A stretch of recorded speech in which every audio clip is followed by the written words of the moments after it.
Okay, hari ni aku dan kawan-kawan nak ambil darah kambing dekat kandang ni untuk surveillance penyakit. Kita kena pastikan kesihatan haiwan terjamin dan kesihatan manusia terpelihara.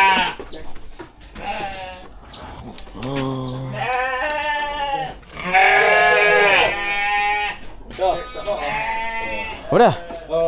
Tak ada teh? Baik.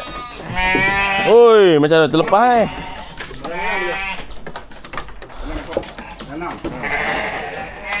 Kambing ke boleh? Kambing boleh? Wajib. Idah duko jauh.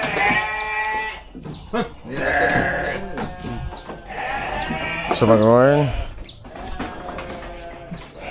Hai Sion. Un.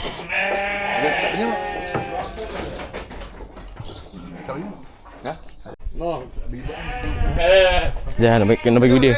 Ha nak bagi video Widin. Weh, Kadif pala belah nak boleh tak? Sabar lah macam ni. Hei. Aku belah ni. Belah tak boleh. Sebelah ni aku tak boleh. Ha. Sebelah ni boleh kita tengok. Ha, belah. Lari ha. Belah ni mesti boleh ya. Aku takkan hantar ambil. Alah. Right. Ana sini. Oh, set. Ha, tu. Okay, good. Ha, berhenti. Kena ujung ke? Jauh sikit. Macam ni tak boleh lagi. Dia pegang perempuan je boleh. Dengan janda tak mau. Pegang nombor, pegang. Ya. Dia ni lagi ha. Cok. Tengok Cok, tengok kat dia. Boleh dia. Tengok wak lagi ni.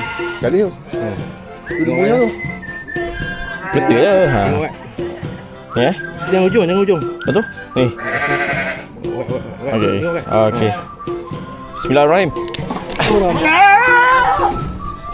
Allah Rashidi. Kenapa? Masih.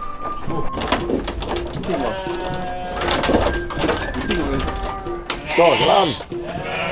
Ya, penting ah. 17985. Berlari ni apa ni? Untuk berlari-lari. Okey, nampak.